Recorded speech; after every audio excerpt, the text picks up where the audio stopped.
আসসালামু আলাইকুম। সবাই কেমন আছেন? আলহামদুলিল্লাহ আমি ভালো আছি। চলে আসলাম নতুন একটা রেসিপি নিয়ে। আজকে বটবড়ি দিয়ে চিংড়ি মাছ দিয়ে রান্না করব।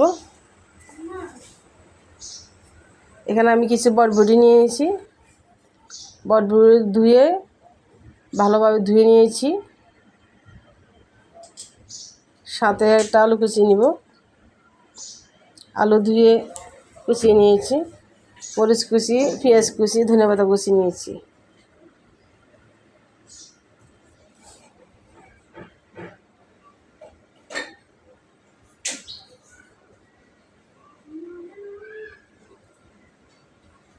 চিংড়ি মাছ নিয়ে নিয়েছি। এখন চুলায় একটা কড়াই বসিয়ে দিলাম, কিছু তেল দিয়ে দিলাম। তেল গরম হয়ে গেলে এখন আমি পেঁয়াজ কুচিগুলি দিয়ে দিব।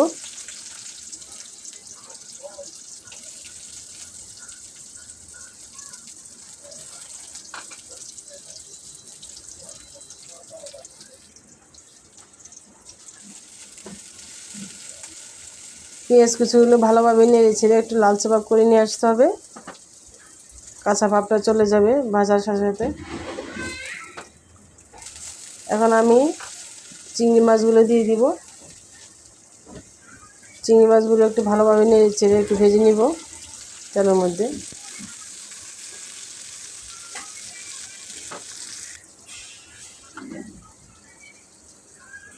এখন দিয়ে দিব আমি 1 চামচ মরিচের গুঁড়া, 1 চামচ হলুদের গুঁড়া, ধনিয়া গুঁড়া, জিরা গুঁড়া মিলে 1 চামচ, 1 চামচ রসুন বাটা। এখন পরিমাণ মতো পানি দিয়ে দিব। সামান্য পরিমাণে একটু পানি দিয়ে দিলাম। পানি দিয়ে ভালোভাবে নেড়ে নিতে হবে।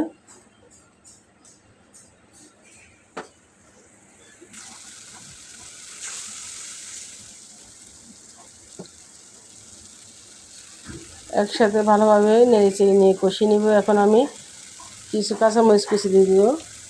পরিমাণ মতো লবণ দিয়ে দিলাম। ভালোভাবে কষিয়ে নিব। ভালোভাবে অনেকক্ষণ কষিয়ে নিতে হবে, কাঁচা ভাবটা যেন চলে যায়। মশলাতে কাঁচা গন্ধ থাকে, সেই গন্ধ কষানো ভালোভাবে কষিয়ে নিলে গন্ধটা চলে যায়। কষানো আমার হয়ে গেছে, উপরে তেল বেশি উঠেছে।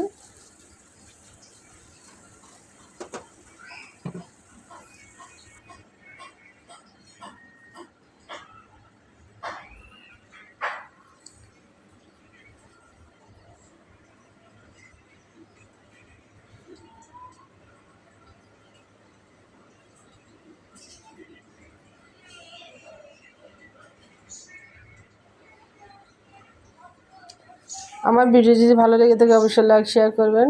এখন আমি আলু কুচিগুলো দিয়ে দিব।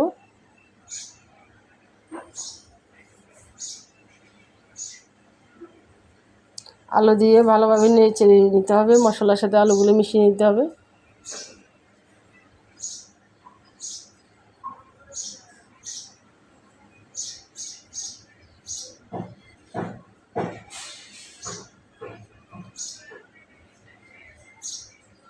এখন আমি বটবড়িগুলো দিয়ে দিব।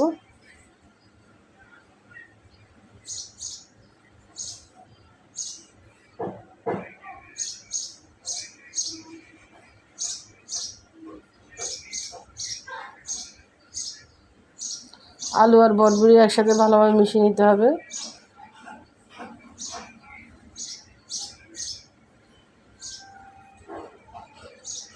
এখন আমি কিছুক্ষণের জন্য ঢেকে দিব।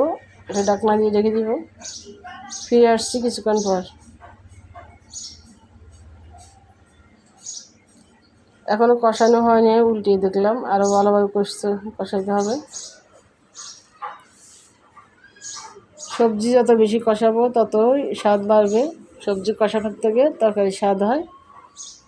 কম কষালে সবজিটা খেতে ভালো লাগে না, অনেকক্ষণ কষাইতে হবে। আমার কষানো প্রায় হয়ে গেছে। দেখেন কালারটা কত সুন্দর হয়েছে।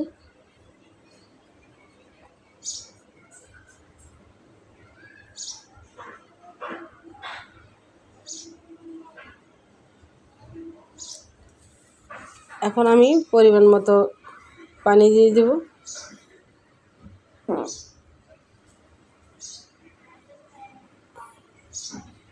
এখানে 1.5 মুখ পানি দিয়েছি আমি। আপনারা চাইলে বেশি দিতে পারেন, কম দিতে পারেন। বেশি দিলে ভালো লাগবে না, পানিশো হয়ে থাকবে। আমি 1.5 মুখ দিয়েছি, আপনারা চাইলে কম বেশি বাড়িয়ে নিতে পারেন। এখন একটা ঢাকনা দিয়ে রেখে দিব। এখানে আমি গরম পানি দিয়েছি, তাই তাড়াতাড়ি বলক চলে আসছে। এখন আবারও আমি একটু নেড়ে চেড়ে নেব।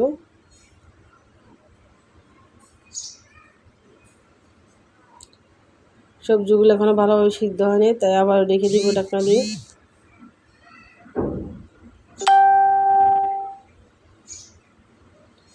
হয়ে গেছে আমার সবজি। এখন আমার উপর দিয়ে ধন্যবাদ দিয়ে দিব।